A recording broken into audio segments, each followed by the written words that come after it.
Hey, everybody, it's Eddie from Tokyo. This is your cryptocurrency update from Japan. Today is quick. It's all about Ripple, and I have a special fluff section for CD. CD was a little disappointed yesterday I didn't get something done, so I did something special for him. First off, yesterday, the SBI Ripple Asia CEO spoke in Narita at the Hilton, and this story was covered by Coin Tokyo. And I think Coin Tokyo is something you want to bookmark because some of the best news out of Japan in reference to cryptocurrency is coming out of this source. So it's a nice article, and he talked a lot about Ripple. This particular gentleman, his name is Takashi Okita, he actually started a payment remittance company called Veritrans back in 1997, and SBI Holdings acquired his company. He was a real pioneer in the space. He even launched his own coin, but it just wasn't successful. I think he was too early. You know, sometimes early adopters have the disadvantage of everybody saying, that's a little too futuristic. That's not for me. You know, I found that with the internet back in 1996, 97, when we were trying to explain what a web page was to people, and they were just looking at us with this blank face, nodding their heads, and they really didn't get it. So sometimes being an early adopter is not always an advantage. They always say the person who gets to the space first has the advantage, but sometimes you can actually be too early. All right, so he talked at great length about Ripple and also about becoming a cashless society. And he talks about the Ripple's IOV, the Internet of Value, and goes on to talk about the seriousness of the mobile platform that they are using called MoneyTap. So he mentions Alipay in here, and as you know, a couple of days ago or about a week ago, the information came out with Alipay moving into the blockchain space. But in this article, he has shown his commitment to Ripple and how they are going to pursue this same space with MoneyTap. So MoneyTap, MoneyTap, MoneyTap. I think we're going to hear a lot about it in the coming future. All right, so let's see. This is interesting. About 15 hours ago, Ripple has introduced the Ripple Drop. And the Ripple Drop is kind of a video newsletter, if you will. It's 2 minutes and 23 seconds long. This is their first episode, episode 1. They talk about the XRP liquidity. They talk about the project in India with the RippleNet and Xcurrent. And then they also use this opportunity to do a shout out that they need a program manager to oversee the project with the universities. They've got 17 universities now, and I think they want to scale that up. So, I think it's good, even though it's not just a single face to the company, but it's a multifaceted face. And that's important because when we get behind a project, it's just not the speculation or the white paper. It's who is leading this project. So, when you think about Ethereum, you see Vitalik's face. And when you think about Bitcoin, you see Satoshi, but maybe not a face. But he's still, even though he's not there physically, he's still there in a very esoteric, spiritual way. And people really do, they want to believe in him through the white paper that he wrote. And then, look at the problem that Litecoin had recently with Charlie Lee's little bit of a sidestep. However, I know Charlie's still really behind his coin, and I am just sure that it's going to recover. Well, I feel of course, this is not investment advice, but my point I'm trying to make is that when we have a project coin or token that we like, there's multiple reasons why we get behind that coin, or we feel emotional about it. And in this case, I think Ripple's doing a great job to expound on that reason why. So it's not just for the investors, but it's for the Ripplers. It's for the people who hold the coins now. Yeah, I think it's great. It's going to come out every first and third Monday of the month, and I look forward to all their episodes. All right, what do we have here?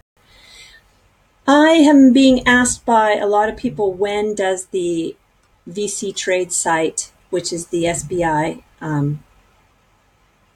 new website, when does it go live for the public? And quite honestly, I don't know. I keep looking, I'm checking the website, but there's no announcement. And I went and referred back to the original press release, and it just says that they are scheduled to start in July 2018. So I think they have not committed to an actual date, because they wanted to make sure that they can get any bugs fixed that may have popped up while they were doing their testing with the 20,000 users. So, I don't know. My guess is, I don't know. We'll see it. I don't think we're going to see a delay, but we're going to see it get live to the whole public very soon. It'll be exciting. It'll be exciting to go to the Crypto Compare site and see how that percentage of transactions in yen grows. That's what I'm looking forward to. Okay, let's see. Do I want to take you? What do I do? Oh yeah, look at this, Mr. Kitao, the CEO of SBI. He's going to be featured on a special program on the BS channel of Fuji Television. Fuji's BS is a premium channel, and it's going to take place on July 7th at 6 p.m. for 30 minutes, and he's going to talk about the future of technology in Japan. I'll be sure to tape it, and I'll be sure to let you know what he has to say. Okay. All right. I'm going straight to the fluff. I'm going to Shizuoka today. I'm going to take the bullet train. The bullet train in Japan is called Shinkansen.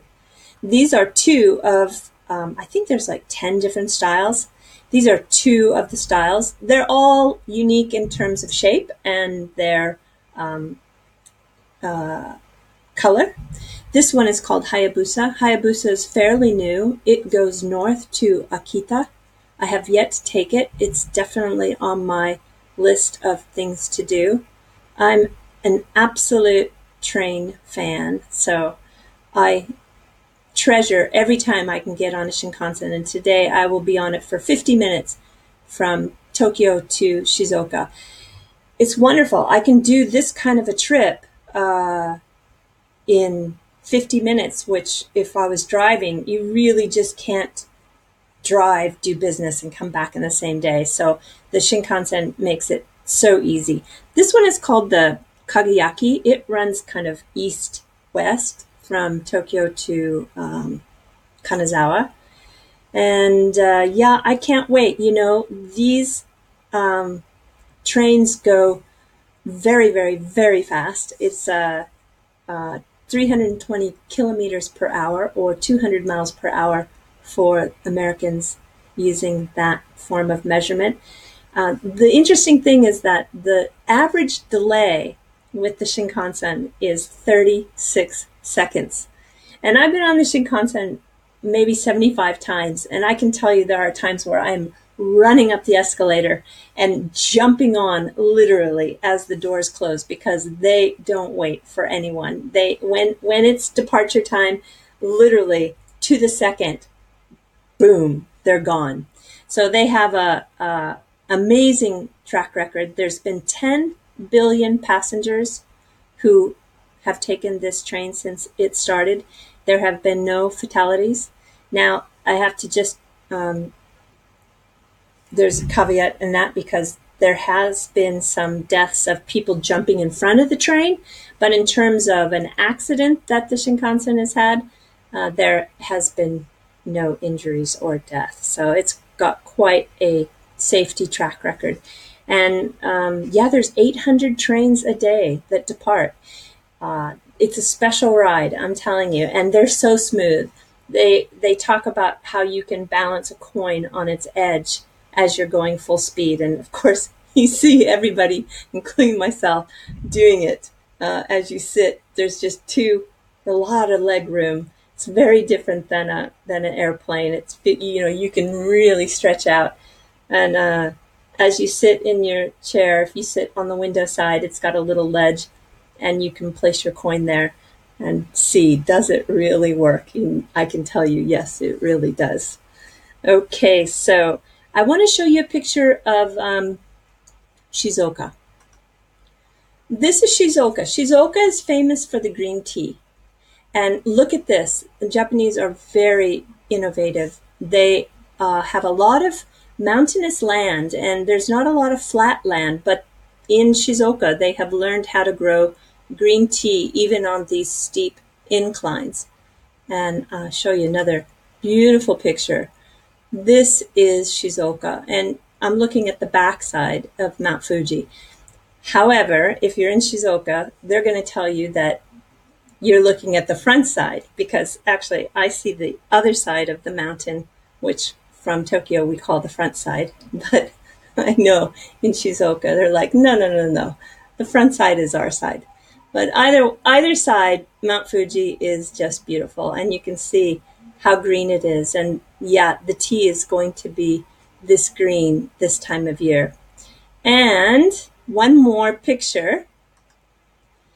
On the 30th of June, they launched the Hello Kitty Shinkansen. It runs from Osaka to the south down to Fukuoka, which is the island of Kyushu. And look at this interior. Look at this interior. This is the epitome of the word that we talked about a couple weeks ago called kawaii, which means cute in English. Yeah, this is another train I have to try. All right, everybody. So I really got to go. I'm going to get on that train in less than an hour and a half. So I need to get right to it.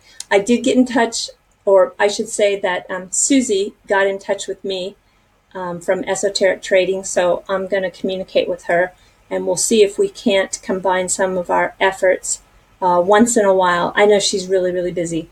And I just think sometimes I can really lean on her